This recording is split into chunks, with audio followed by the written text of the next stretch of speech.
Welcome to decode with Shahrukh. இன்னைக்கு நம்ம டிகோட்ல பார்க்க போறது மெக்டொனால்ட்ஸ். இங்க கம்பெனி என்ன செல் பண்றாங்கன்னு பார்க்க போறது இல்ல, அவங்களோட பிசினஸ் மாடலை டிகோட் பண்ண போறோம். மெக்டொனால்ட்ஸோட சக்சஸ்க்கு பர்கர் ரேசன் இல்ல, அவங்க யூஸ் பண்ற பிசினஸ் மாடல் தான். இந்த சீக்ரெட் தெரிஞ்சா நீங்க எந்த பிசினஸையும் டிஃப்ரெண்ட் பெர்ஸ்பெக்டிவ்ல பார்ப்பீங்க. எல்லாரும் மெக்டொனால்ட்ஸ் பர்கர் கம்பெனின்னு தான் நினைப்போம். நானும் அப்படிதான் நினைச்சேன் அன்டில் நான் அதை சர்ச் பண்ற வரைக்கும். அதை சர்ச் பண்ணி பார்த்தா தான் அவங்க ஆக்சுவல் கேம் புரிஞ்சிச்சு. மெக்டொனால்ட்ஸ் வேர்ல்டு ஃபுல்லா பிரான்சைஸ் கொடுக்குற ஒரு கம்பெனி. பல இடங்கள்ல லேண்டும் பில்டிங்கும் ஓன் பண்றாங்க. பிரான்சைஸ் ஓனர்ஸ் ரெஸ்டாரண்ட்டை ரன் பண்ணாலும் ரெண்டும் ராயல்ட்டியும் மெக்டொனால்ட்ஸ்க்கு வந்து சேரும். ஃபார் எக்ஸாம்பிள், நீங்க இமேஜின் பண்ணிக்கோங்க, நீங்க ஒரு பிராண்ட் வச்சிருக்கீங்க. உங்க பிராண்டை ஒருத்தர் யூஸ் பண்றாரு, உங்க சிஸ்டமையும் ஒருத்தர் யூஸ் பண்றாரு. அதுக்கு மந்த்லி ரெண்ட் உங்களுக்கு பே பண்றாரு.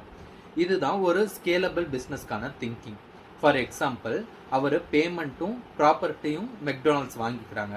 பிரான்சைஸ் மூலயமா ரெண்ட்டும் ராயல்ட்டியும் மெக்டொனால்ட்ஸ் எடுத்துக்கிறாங்க. ஸோ மெக்டொனால்ட்ஸ் இதில் பர்கரை மட்டும் செல் பண்ணலை, அவங்களோட ரெக்கரிங் இன்கம் ஜென்ரேட் பண்ணுறதுக்கான பவர்ஃபுல் சிஸ்டம் சோர்ஸை கிரியேட் பண்ணி வச்சுருக்காங்க. ஸோ ஒரு சக்ஸஸ்ஃபுல் பிஸ்னஸ்க்கு ப்ராடக்ட்டை விட பிஸ்னஸ் மாடல் தான் ரொம்ப முக்கியம். இந்த மாதிரி பிஸ்னஸ் சீக்ரெட்ஸை தெரிஞ்சுக்க நம்ம பேஜை ஃபாலோ பண்ணிக்கோங்க. Until then, this is decode with Shahrukh. Bye.